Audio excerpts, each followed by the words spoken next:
আজ আমি এই ভিডিওতে আলোচনা করব BEd second semester pedagogy of school subject part 1 অর্থাৎ paper code 1.2.7a social science group pedagogy of social science teaching এই গ্রুপে যতগুলো সাবজেক্ট রয়েছে সেই গ্রুপে মূলত দুটি প্র্যাকটিকাম করতে হবে মেথড সাবজেক্টে সেকেন্ড সেমিস্টার। এই দুটি প্র্যাকটিকামের মধ্যে একটি রয়েছে একটি স্পট ভিজিট করতে হবে এবং একটি প্রোগ্রাম অর্গানাইজ করতে হবে। দুটো ভিন্ন ধরনের প্র্যাকটিকাম। তবে আমরা এই ভিডিওতে আলোচনা করব এই ভিজিট প্লেস ভিজিট, তার মধ্যে চারটি গ্রুপ রয়েছে: historical place, ecological place, commercial place, political place. আমি এই ভিডিওতে আলোচনা করব ecological spot visit, ecological place. এই প্র্যাকটিকামটি এর উপরে প্র্যাকটিকাম ফরম্যাটটি নিয়ে আমি এই ভিডিওতে আলোচনা করব।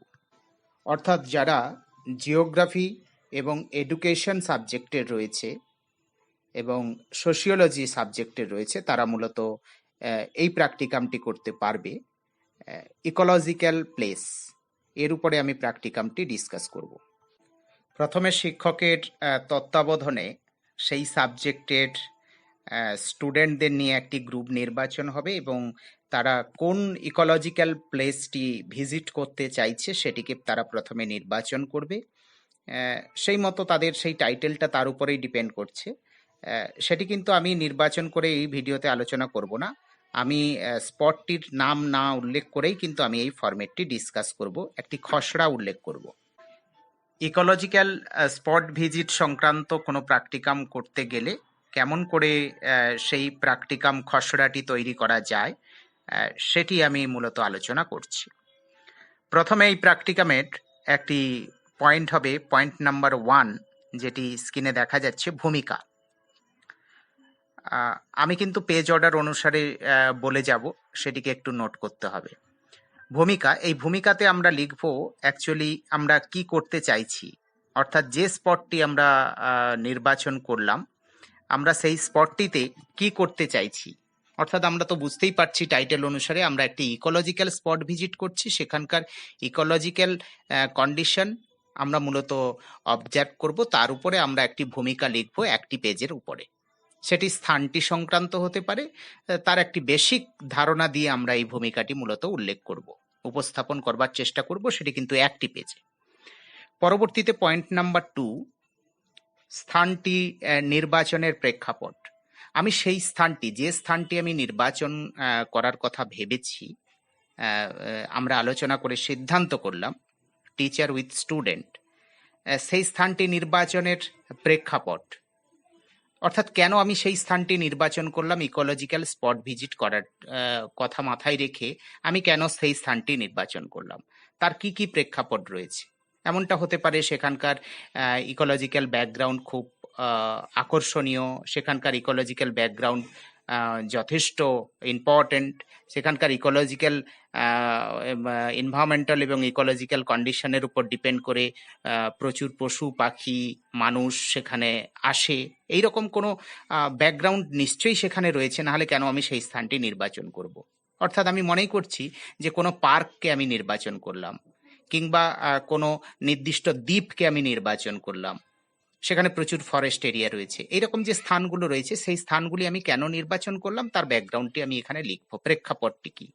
যে স্থানটি নির্বাচন করলাম হতে পারে সেই স্থানটি একটি নদীর উপকূলবর্তী দ্বীপ, সেখান থেকে নদী আগে প্রবাহিত হতো, এখন আর হয় না, বাট সেখানে একটি ব্যারিকেড করে সেখানে প্রচুর মানুষ আসে, প্রচুর গাছপালা পশু পাখি সেখানে রয়েছে, সেখানে প্রচুর জীবজন্তু বসবাস করে, সেখানে একটি পার্কের মতো পরিস্থিতি গড়ে উঠেছে, প্রচুর মানুষ সিজনাল ভাবে সেখানে আসে, এইরকম কিছু ব্যাকগ্রাউন্ড থাকতে পারে। তা সেগুলো আমরা মূলত একটি পেজের মধ্যে উল্লেখ করব, অর্থাৎ পয়েন্ট নাম্বার 2 সেটিও একটি পেজের মধ্যে উপস্থাপন করলাম। পরবর্তী পয়েন্টে আমরা উল্লেখ করব সাহিত্যগত ধারণা, অর্থাৎ স্থানটির সাহিত্যগত ধারণা, অর্থাৎ যে স্থানটি নিয়ে আমরা আলোচনা করবার চেষ্টা করছি, আমরা তো আগের পয়েন্ট অর্থাৎ পয়েন্ট নাম্বার 2 আমরা সেই স্থানটির উল্লেখ করলাম, যে কোন স্থানটি আমি মূলত নির্বাচন করেছি, এবং ভূমিকার শেষ প্রান্তে গিয়ে আমি অবশ্যই লিখেছি যে কোন স্থানটি আমি নির্বাচন করেছি। আর প্রেক্ষাপট হিসেবে দ্বিতীয় পয়েন্টে তো আমি লিখলাম সেই স্থানটির, এবং তৃতীয় পয়েন্ট ৩ নম্বর পয়েন্টে আমি লিখছি স্থানটির সাহিত্যগত ধারণা, অর্থাৎ স্থানটির হিস্টোরিক্যাল ব্যাকগ্রাউন্ড, তার ইতিহাস কি রয়েছে।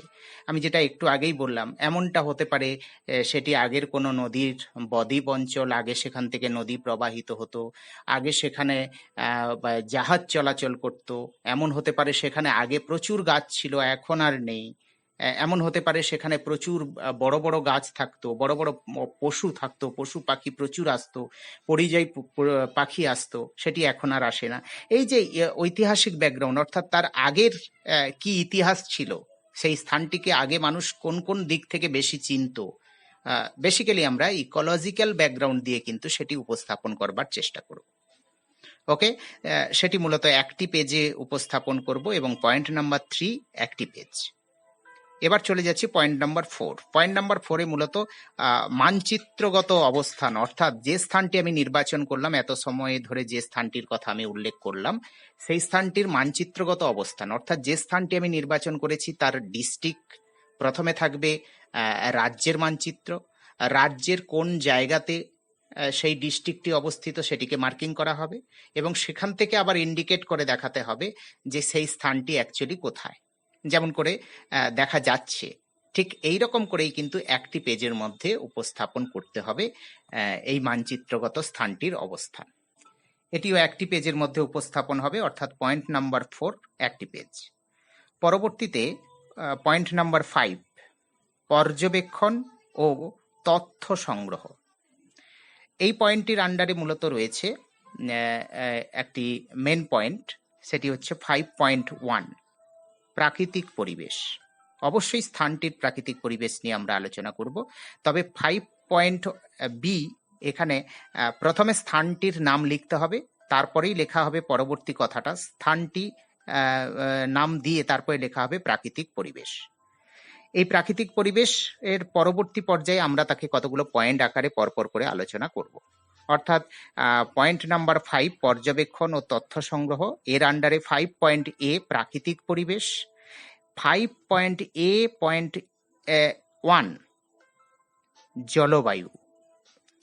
জলবায়ু মূলত 3টি পয়েন্টে আমরা আলোচনা করব, তাপমাত্রা, বৃষ্টিপাত ও আর্দ্রতা। অর্থাৎ ওই স্থানটি, যে স্থানটি আমি স্পট ভিজিট করতে যাচ্ছি, সেখানকার অবশ্যই তথ্যগত ধারণা, আমি সেখান থেকে তথ্য সংগ্রহ করব যে সেই স্থানটির তাপমাত্রা কত, অর্থাৎ প্রত্যেকটি ঋতুভেদে এবং প্রত্যেকটি মাস অনুসারে সেই তাপমাত্রা কিন্তু উল্লেখ করতে হবে, এবং বৃষ্টিপাতও উল্লেখ করতে হবে, এবং আর্দ্রতাও উল্লেখ করতে হবে। 3টি টেবিলে একটি পেজের মধ্যে কিন্তু এটি উপস্থাপন করতে হবে, অর্থাৎ একটি পেজে সেই স্থানটির জলবায়ু সংক্রান্ত উপস্থাপন হবে, এবং জলবায়ু সংক্রান্ত উপস্থাপনে মূলত 3টি পয়েন্টে উপস্থাপন করা হবে, তাপমাত্রা, বৃষ্টিপাত এবং আর্দ্রতা। সেই স্থানটির ডাটা সংগ্রহ করে কিন্তু সেই উপস্থাপনগুলো করতে হবে। পরবর্তীতে 5.a.2 সেখানে আমরা মৃত্তিকা,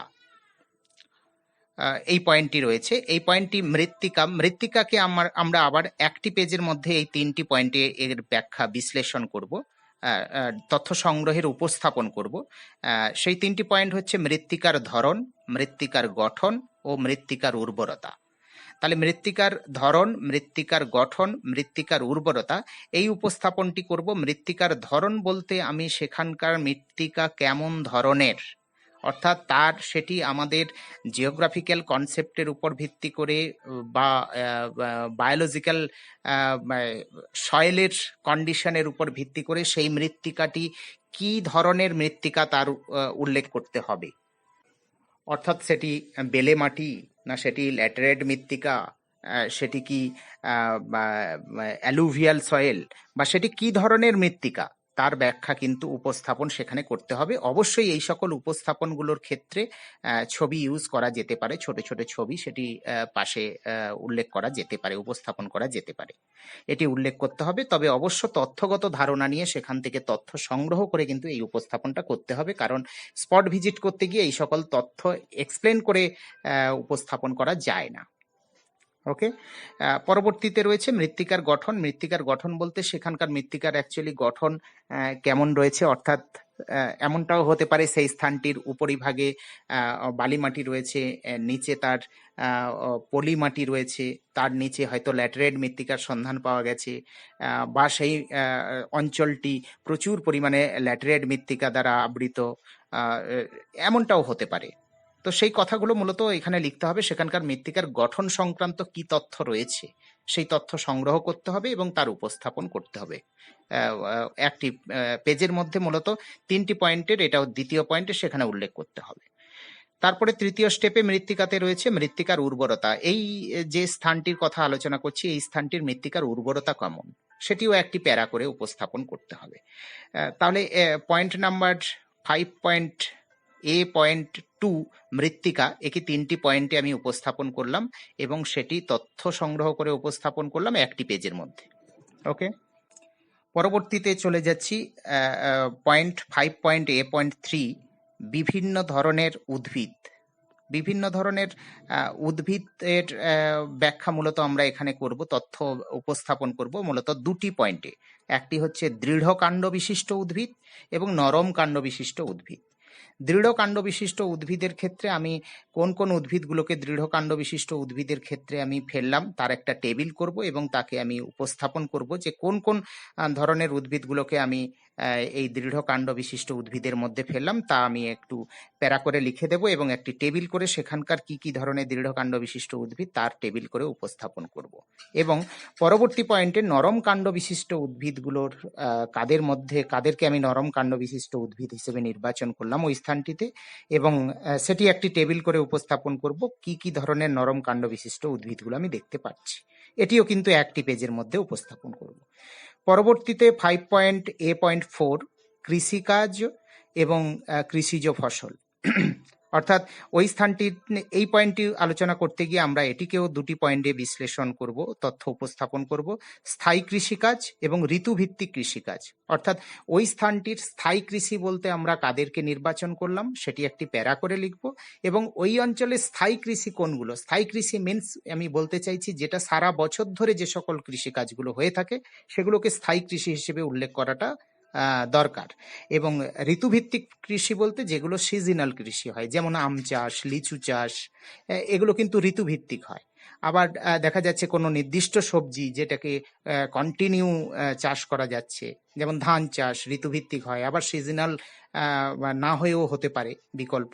তো সেই যেগুলো হচ্ছে কন্টিনিউ সারা বছর ধরে মানুষ তার প্রয়োজনে যে সকল চাষগুলো করে সেগুলোকে স্থায়ী কৃষির মধ্যে ফেলা উচিত, এবং যেগুলো ঋতুভিত্তিক হয় সেগুলোকে ঋতুভিত্তিক ফেলবো। তবে তার এক্সপ্লেনেশন একটু দিয়ে দেবো কাদেরকে আমরা ফেললাম, এবং তার টেবিল করে আমি উপস্থাপন করব কোন কোন কৃষিগুলোকে সেখানেকার স্থায়ী এবং কোন কোন ঋতুগুলোকে ঋতুভিত্তিক। দুটো পয়েন্ট আমি একটি পেজের মধ্যে উপস্থাপন করব, অর্থাৎ 5.A.4 একটি পেজ।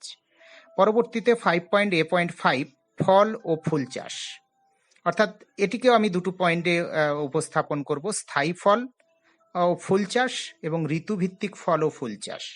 অর্থাৎ যে স্থানটি আমি ভিজিট করতে যাচ্ছি সেই স্থানটির স্থায়ী ফুল অর্থাৎ পার্মানেন্ট সেখানকার কোন বিশেষ ফুল উৎপাদন হয় যা মানুষ তার কৃষিকাজ হিসেবে বেছে নিয়েছে, আবার কোনগুলোকে নির্দিষ্ট ঋতুতে মানুষ চাষ করে বাড়ির শোভার জন্য, বা এমনিতেও কেউ বাড়ির ছাদে বা সেই মৃত্তিকার উপর ডিপেন্ড করে মানুষ ফুল চাষ করেছে, বা সেখানকার কোনো বাগান তৈরি করা হয়েছে, সেটি যদি কোনো পার্ক হয় সেখানে কি সিজনাল কোনো ফুল চাষ করা হয়েছে না সেখানকার পার্মানেন্টলি কোনো ফুলের ব্যবস্থা করা হয়েছে। যেগুলো পার্মানেন্ট আছে সেগুলো পার্মানেন্ট ফুলের জায়গাতে বসবে, যেগুলো পার্মানেন্ট নয় ঋতুভিত্তিক সেগুলোকে ঋতুভিত্তিকের তথ্যে বসবে। এবং সেটাকেও ঠিক একইভাবে আমরা কাদেরকে স্থায়ী ফুল এবং ফল হিসেবে নির্বাচন করলাম সেটাকে আমরা একটু ব্যাখ্যা করে দেব, এবং তারপরে আমি তাকে টেবিল করে উপস্থাপন করব, এবং পরবর্তীতে ঠিক একইভাবে ঋতুভিত্তিকের ক্ষেত্রেও আমি টেবিল করে উপস্থাপন করব এবং উল্লেখ করব কাদেরকে নির্বাচন করলাম। তবে সব ক্ষেত্রেই কিন্তু মাথায় রাখতে হবে আমরা কিন্তু তথ্যগুলো সংগ্রহ করে উপস্থাপন করছি, এখানে আমার কোনো যে এই তথ্যগুলো সংগ্রহ করছে তার কোনো করণীয় নেই, সে শুধু তথ্যগুলো সংগ্রহ করবে, শুধু কি ভিত্তিতে সংগ্রহ করছে তার উপস্থাপনগুলো সে শুধু করছে। এটিও একটি পেজের মধ্যে উপস্থাপন হবে। 5.A.5 5.A.6 বিভিন্ন ধরনের প্রাণীজ উপাদান। অর্থাৎ ওই যে যে স্থানটিকে আমি নির্বাচন করলাম ওই স্থানটির প্রাণীজ উপাদানগুলি কি কি রয়েছে। এটিকে মূলত আমরা তিনটি পয়েন্টে, একটি পেজের মধ্যে তিনটি পয়েন্ট উপস্থাপন করব। প্রথমে আমরা পশু, পাখি ও ছোট প্রাণী। পশু, পাখি, ছোট প্রাণী বলতে আমরা কাদেরকে বোঝাবো? ওই অঞ্চলের কোন কোন বড় বড় পশুগুলো কোনগুলো রয়েছে আমরা সেখানে গিয়ে দেখতে পেলাম বা সেখানকার তথ্য সংগ্রহতে আমি পেয়েছি। পশুগুলো, সেই পশুদের নাম লিখব, পাখিদের নাম লিখব এবং ছোট প্রাণীদের নাম লিখব। তবে এক্ষেত্রে বলে রাখি, স্থান বিশেষে কিন্তু পশু কোনো জায়গায় নাও হতে পারে, কোনো জায়গায় পাখি হতে পারে, কোনো জায়গায় ছোট প্রাণী হতে পারে, আবার ছোট প্রাণী নাও হতে পারে, পশু ও পাখি হতে পারে। এটা ডিপেন্ড করবে, স্থানের উপর ডিপেন্ড করবে এটা অনেকটা। ফলে যে পয়েন্টটা হবে না সেটা বাদ দিয়ে লিখতে হবে, কিন্তু এটা একটি পেজের মধ্যে এই তিনটি পয়েন্টকে উপস্থাপন করতে হবে। এটিও কিন্তু তথ্য সংগ্রহের উপর ভিত্তি করে উপস্থাপন করতে হবে। এটি গেল একটি পেজে উপস্থাপন করব 5.A.6। পরবর্তীতে 5.B। তাহলে 5.A তে আমরা প্রাকৃতিক পরিবেশ এত সময় আলোচনা করলাম, স্থানটির প্রাকৃতিক পরিবেশ। এরপরে আমরা লিখছি 5.B, মানুষ ও স্থানটির সম্পর্ক।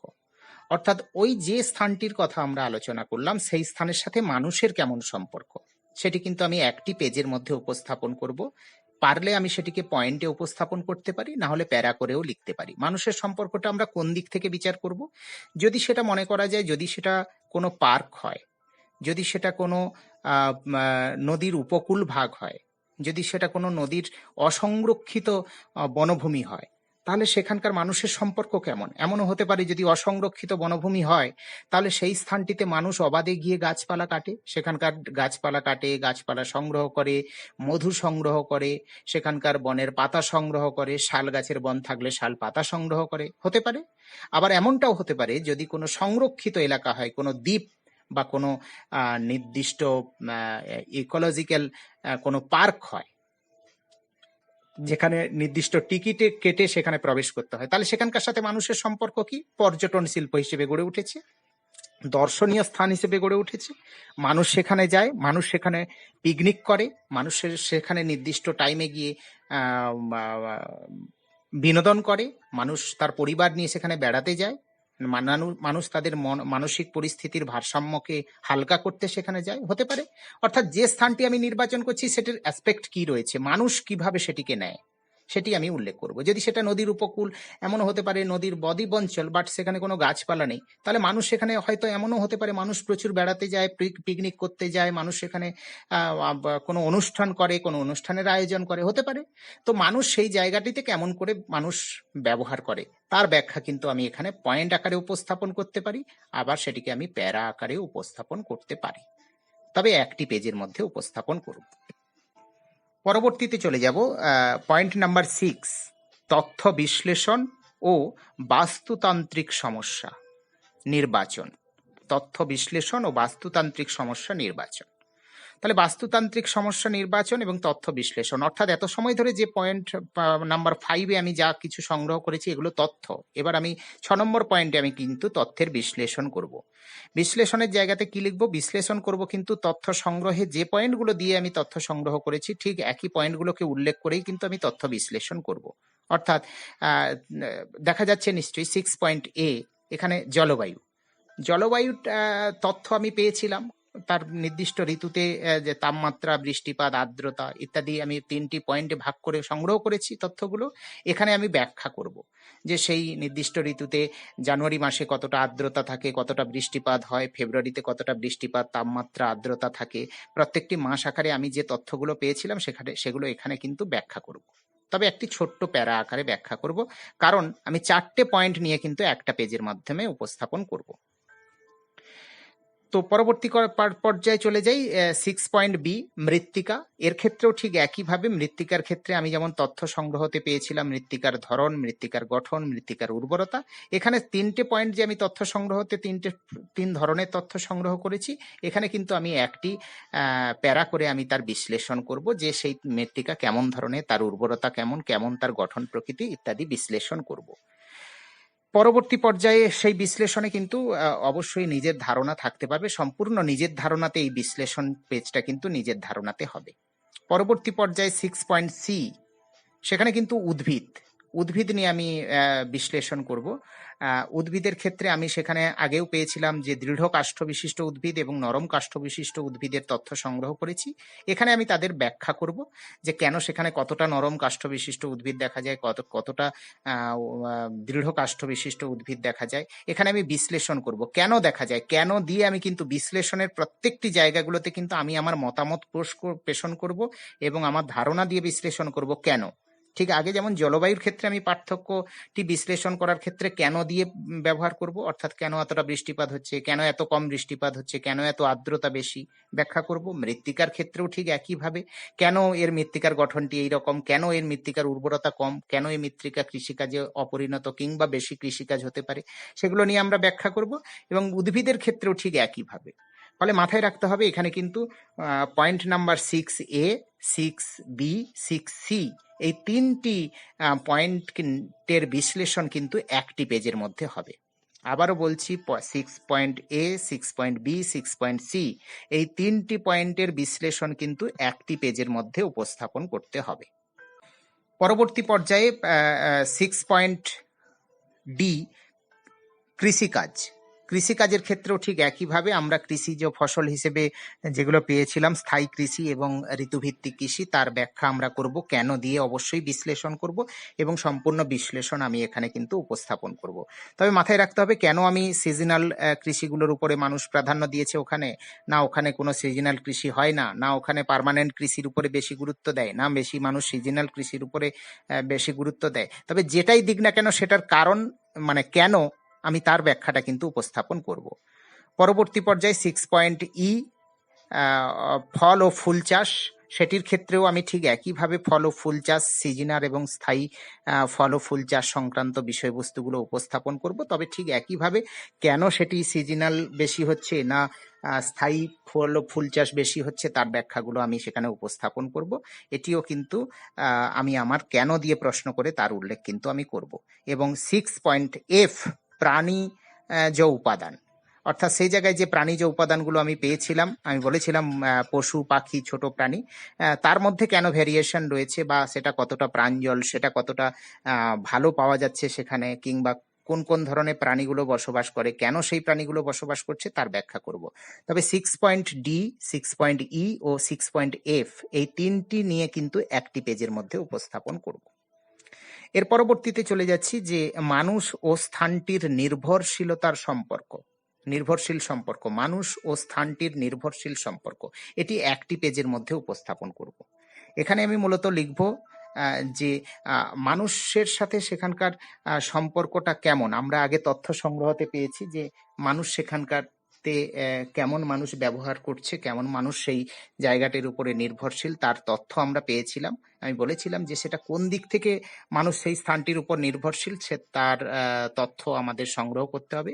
সেটা যদি কোনো পার্ক হয়, মানুষ এক ধরনের সেই স্থানটিকে গ্রহণ করেছে, যদি সেটি অসংরক্ষিত বনভূমি হয় তাকে মানুষ এক ধরনের সংগ্রহ করবে, আবার যদি সেই স্থানটি কোনো জলাভূমি হয় তাকে মানুষ এক ধরনের সংগ্রহ করবে। তো মানুষ কেমন সেটিকে সংগ্রহ করেছে এবং সেই স্থানটির উপরে মানুষ কি অবাধে কোনো কাজকর্ম চালাচ্ছে না কোনো হিসেব করে কাজকর্ম চালাচ্ছে। যদি সেটি গভর্নমেন্ট সংরক্ষিত কোনো জায়গা হয় মানুষ নিশ্চয়ই সেখানে অবাধে কাজকর্ম চালাতে পারবে না।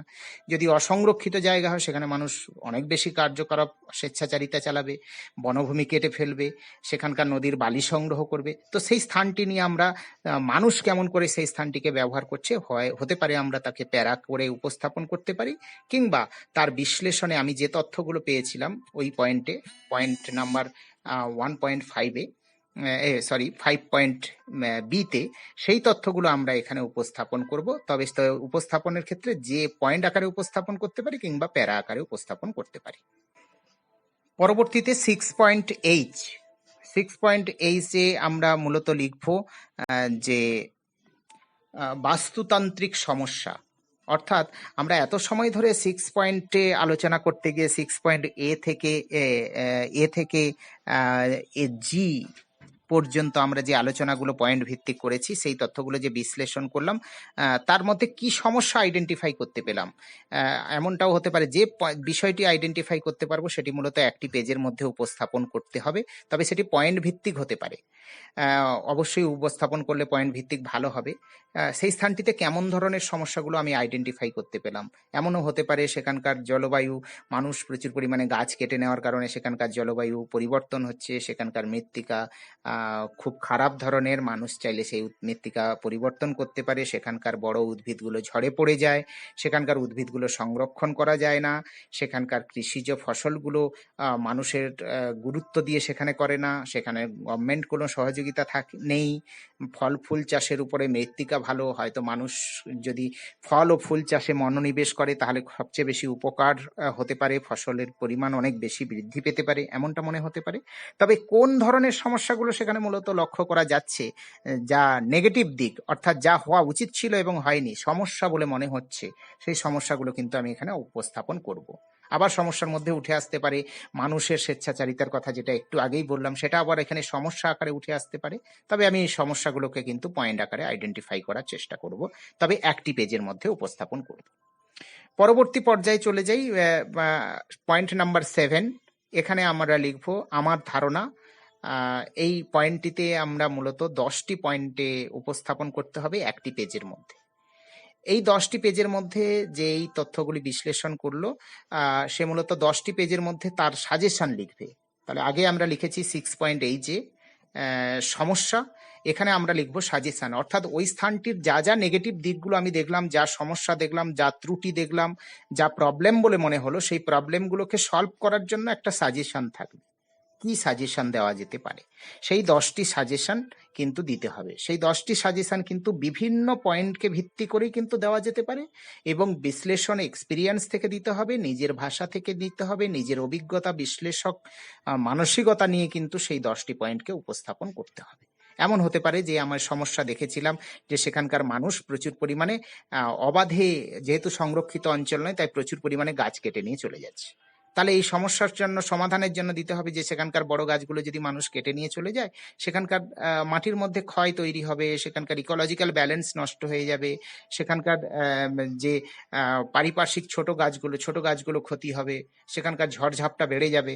তাহলে সেই স্থানটি, সেই প্রবলেমটি সলভ করার জন্য সাজেশন কি হতে পারে? সাজেশন হতে পারে গাছগুলি কাটা বন্ধ করার জন্য সরকারি কোনো তত্ত্বাবধান সেখানে প্রয়োগ করতে হবে, সরকারি মনোনিবেশ ঘটাতে হবে ইত্যাদি। আবার যদি সেখানে প্রচুর পরিমাণে মানুষ দেখা যাচ্ছে যে টিকিট কেটে সেই স্থানটিতে ভিজিট করে, অর্থাৎ কোনো পার্ক, তাহলে সেই জায়গাতে মানুষ হয়তো সবচেয়ে বেশি নোংরা করছে, পিকনিক করছে, সেই নোংরাগুলো পড়ে থাকছে, সরকার সেখান থেকে তো যারা পরিচালন কমিটি আছে সেই স্থানটির জন্য, তারা সেই নোংরাগুলো যথাযোগ্য স্থানে ফেলছে না, পরিষ্কার করছে না, ফলে অপরিণত গার্বেজে পরিণত হয়েছে, ফলে ছোট ছোট যে কীট পতঙ্গ রয়েছে সেই কীট পতঙ্গগুলো নষ্ট হয়ে যাচ্ছে, জৈব ভারসাম্য নষ্ট হতে পারে ইত্যাদি ইত্যাদি। আবার আমি লিখবো পরবর্তী পয়েন্টে, তাহলে এটি 10টি পয়েন্টে উপস্থাপন করলাম একটি পেজে। পরবর্তী পর্যায়ে সিদ্ধান্ত। এই সিদ্ধান্ততে আমি মূলত লিখবো যে কি সিদ্ধান্ত নেওয়া যেতে পারে। আমি প্রথমে সাজেশন দিলাম, এই সাজেশন দেওয়াতে আমি কিন্তু নিজের মতামত পোষণ করলাম, যে এই কাজটি করছে, প্রকল্পটি করছে, সে তার নিজের মতামত দিল। আর সিদ্ধান্তের জন্য আমি অবশ্যই একটা সাজেশন দেব যে কারা সেই কি কি সিদ্ধান্ত নেওয়া যেতে পারে। আমি তো 10টি সাজেশন দিয়েছি, কিন্তু 10টি সাজেশন তো আর সিদ্ধান্ত হতে পারে না। আমার 10টি সাজেশন আমি যে দিলাম, এই 10টি সাজেশনের উপর ভিত্তি করে একটা আমি কংক্রিট সিদ্ধান্তে আসব, যে এই পুরো প্রকল্পটি করার পর আমি কোন সিদ্ধান্তে আসলাম, যে এই স্থানটির ইকোলজিক্যাল ডিসব্যালেন্স হচ্ছে না, সেটা ইকোলজিক্যাল ব্যালেন্সের মধ্যে চলছে, না কিছুদিন পরে সেটি ইকোলজিক্যাল ডিসব্যালেন্স জায়গাতে পরিণত হতে পারে। এই জায়গাটির উপরে আমি একটি সিদ্ধান্ত উপনীত হব। ওকে, এটি একটি পেজের মধ্যে উপস্থাপন হবে।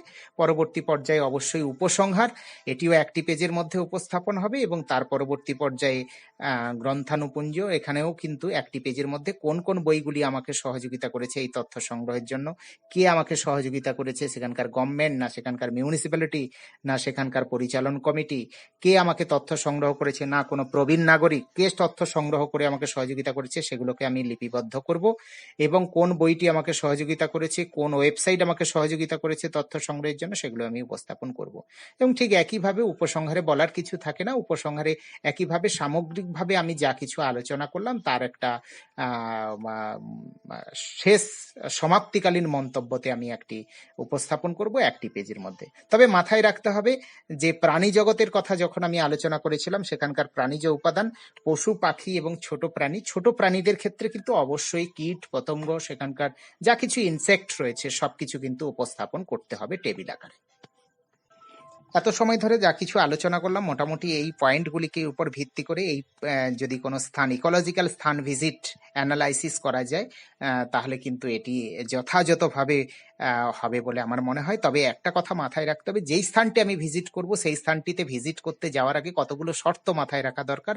অবশ্যই সেই স্থানটির কিছু হিস্টোরিক্যাল ডেটা আমি অবশ্যই আগে থেকে স্টাডি করব। সেই স্থানটি সম্পর্কে কোনো বই, কোনো তথ্য, কোনো ওয়েবসাইট পোর্টালের কোনো ডিটেলস মানে ইনফরমেশন পেলে আমি কিন্তু অবশ্যই সেই স্থানটি পরিদর্শনের আগে কিন্তু আমার কাছে সেগুলোকে কালেক্ট করতে হবে। তাহলে কিন্তু আমার ওই স্থানটি ভিজিট করতে গিয়ে আমার এই অ্যানালাইসিস করতে সহযোগিতা করবে।